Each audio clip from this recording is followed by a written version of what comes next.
हमने केशव की व्याख्या में 2 व्याख्याएं की। पहले थी गणेश वंदना, उसके बाद केशव ने सरस्वती वंदना की, और अब हम आज कर रहे हैं राम वंदना। यह मंगलाचरण के ही भाग है। केशव ने मंगलाचरण के लिए 3 वंदनाएं की है।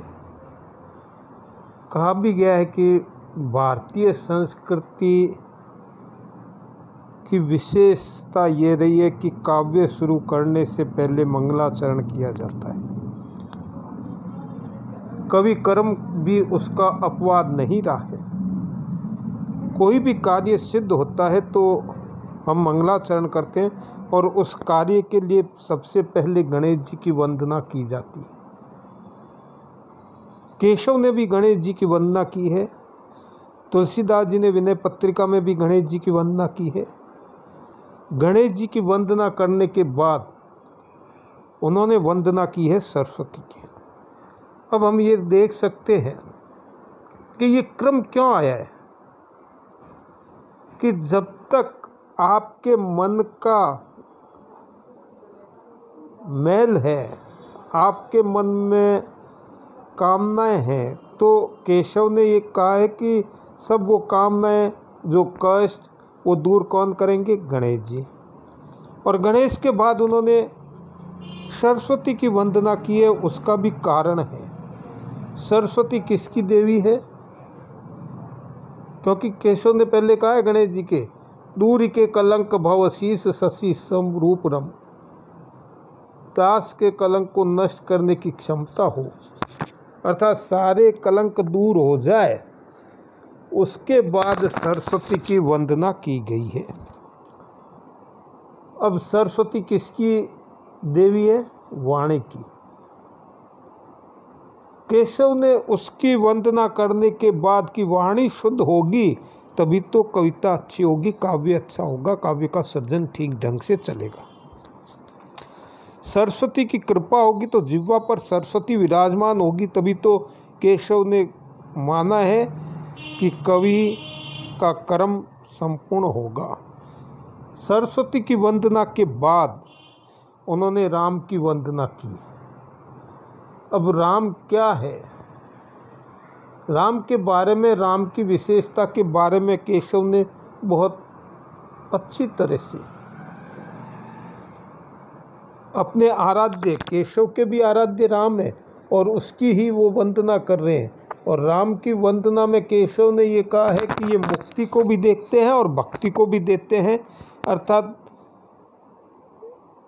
यह जन्म और अगला जन्म दोनों सुधारने की शक्ति किसमें? श्री राम में।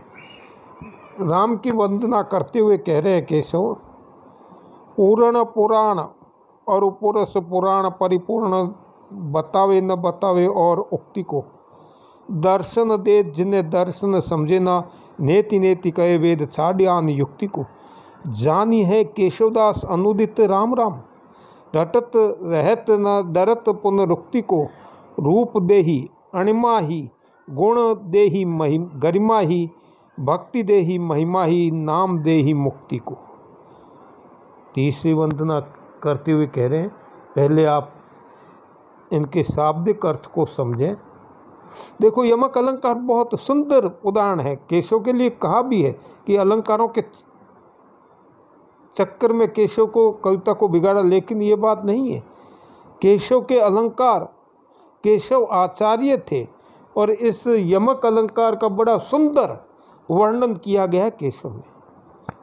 अब पूर्ण 2 बार आया है, पूर्ण पुराण और पुरुष पुराण परिपूर्ण।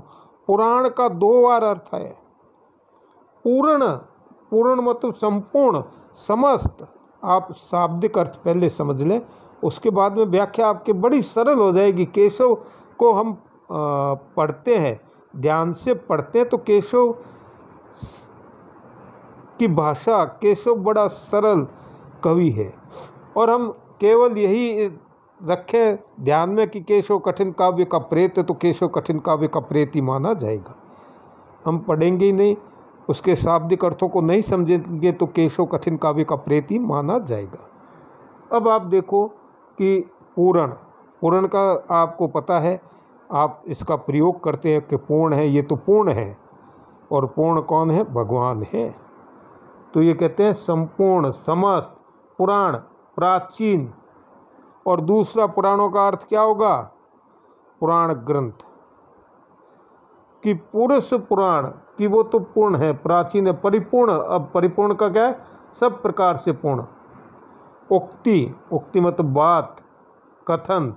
दर्शन दे, देखो दो दर्शन के अर्थ है। दर्शन देखने, दर्शन समझना। एक तो दर्शन साक्षात्कार और दूसरा दर्शन शास्त्र।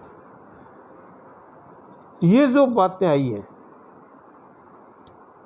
ये जो इसके शाब्दिक अर्थ, एक एक अर्थ को आप समझें कि पूर्ण पुराण और पुरुष पुराण परिपूर्ण बतावे न बतावे। और उक्ति को कि राम क्या है? समस्त पुराण और प्राचीन लोग, देखो, और पुरुष पुराण, पुराने लोग, और पुराणों में जो बातें आई है उसके विषय में कोई भी बात कहते कि यह सब प्रकार से पूर्ण है, अर्थात राम की परिपूर्णता शास्त्र और लोक दोनों ही आधारों से निर्विवाद सिद्ध होती है। कि राम क्या है? कि पुरुष है, पूर्ण पुरुष है। अब पूर्ण पुरुष कौन हो सकता है? मनुष्य जो है पूर्ण पुरुष नहीं हो सकता। मनुष्य में कमियां होती है। पूर्ण पुरुष परमात्मा राम ही है, और जो पुराणों में बताया गया। बतावे न बताए और उक्ति को, ऐसी कोई दूसरी युक्ति नहीं है, ऐसी कोई दूसरी युक्ति नहीं है जो ये बतावे कि राम के अलावा कोई पूर्ण पुरुष है। राम की परिपूर्णता शास्त्र और लोग दोनों में निर्विवाद है। अब आगे का है, दर्शन देत जिन्हें दर्शन समझे ना, नेति नेति करे वेद आन युक्ति को। दर्शन देत जिन्हें दर्शन समझे ना, दर्शन देते हैं वो साक्षात्कार कराते हैं, भक्तों को दर्शन देते हैं, लेकिन दर्शन शास्त्र उनको नहीं समझ सकते। दर्शन शास्त्र जो है, 6 दर्शन शास्त्र है, वो उनको नहीं समझ सकते।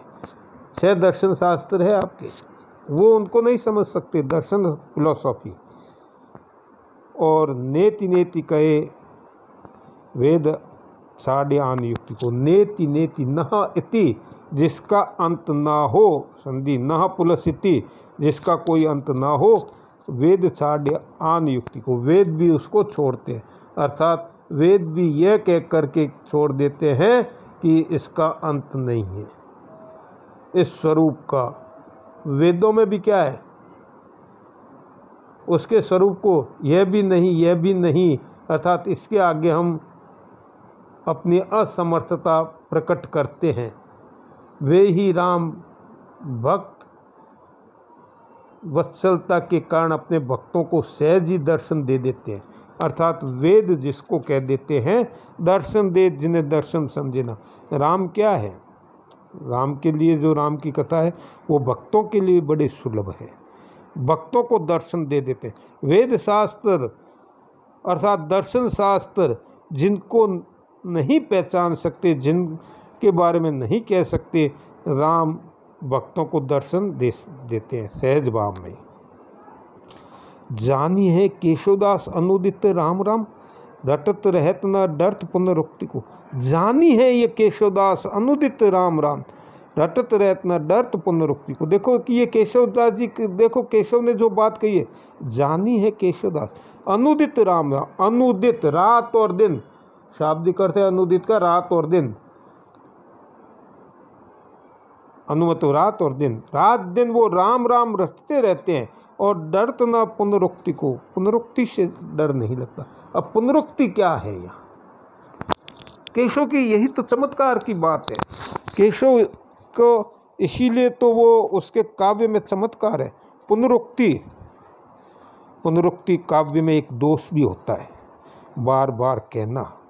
पुनरुक्ति दोष कहते हैं उसको, बार बार किसी चीज़ को। यहाँ पुनरुक्ति का अर्थ क्या है कि यहाँ ये अर्थ है कि मुझसे पहले राम की कथा का वर्णन बहुत से कवियों ने किया है, वाल्मीकि ने किया है, आध्यात्मिक रामायण में हुआ है। कालिदास ने किया है और बहुत से कवियों ने भी उसका वर्णन किया है। तो उसका भी मुझे भय नहीं है, मुझे उसका भी डर नहीं है, पुनरुक्ति का भी डर नहीं है कि मुझे कोई डर हो। पुनरुक्ति दोष का भय त्याग कर दिया है मैंने, क्योंकि केशव आचार्य थे। आचार्य होने के कारण उनको गुण दोषों के बारे में भी बताना था। रूप देही अणिमा ही, गुण देही गरिमा ही, भक्ति देही महिमा ही, नाम देही मुक्ति को। देखो अंत में जो कहा है उन्होंने, अब वो कह रहे हैं कि राम को याद करने से क्या होगा, रूप देही अणिमा ही, रूप देंगे अर्थात सौंदर्य, कीर्ति। रूप का सौंदर्य से भी हम लेते हैं, रूप देही अर्थात सौंदर्य को प्रदान करेंगे। आगे ये भी कह सकते हैं कीर्ति को प्रदान करें। अणिमा ही, अणिमा सिद्धि होती है, जिसका कारण क्या होता है, अणिमा देखो 8 प्रकार की सिद्धियां होती हैं। उनमें पहली सिद्धि जिसके द्वारा साधक अनुरूप और अणुरूप ग्रहण करके अदृश्य हो जाता है, अणिमा ही अदृश्य हो जाना। और गरिमा ही, इन सिद्धि के द्वारा साधक अपना देह भार बड़ा मतलब भयंकर बड़ा रूप धारण कर लेता है। गरिमा ही गर्म बहुत बड़ा रूप धारण कर ले।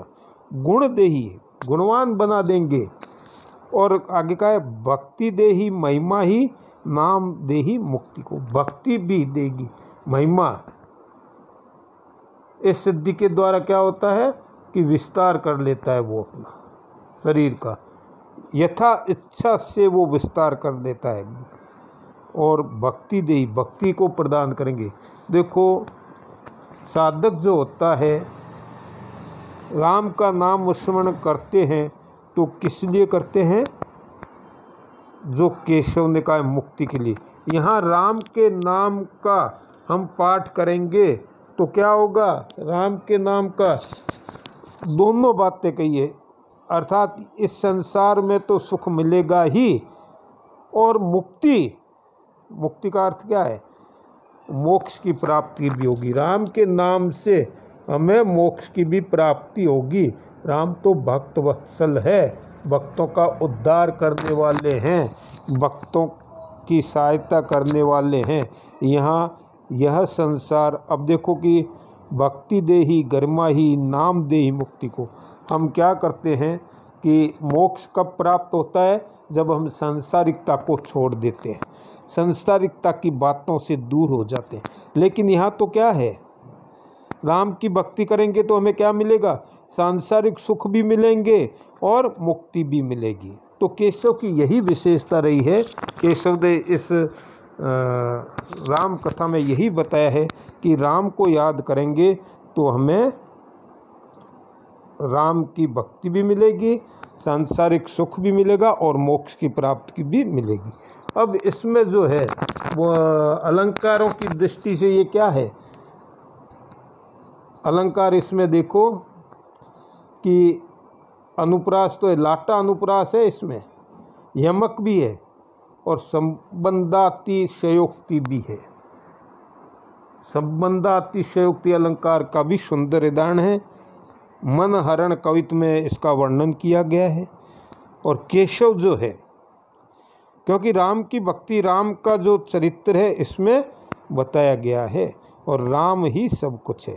तो हमने 3 इनकी जो वंदनाएं हैं, 3 मंगलाचरण हैं, वो हमने किए। आगे हम इसी रामचंद्रिका में अवधपुरी शोभा की व्याख्या भी करेंगे।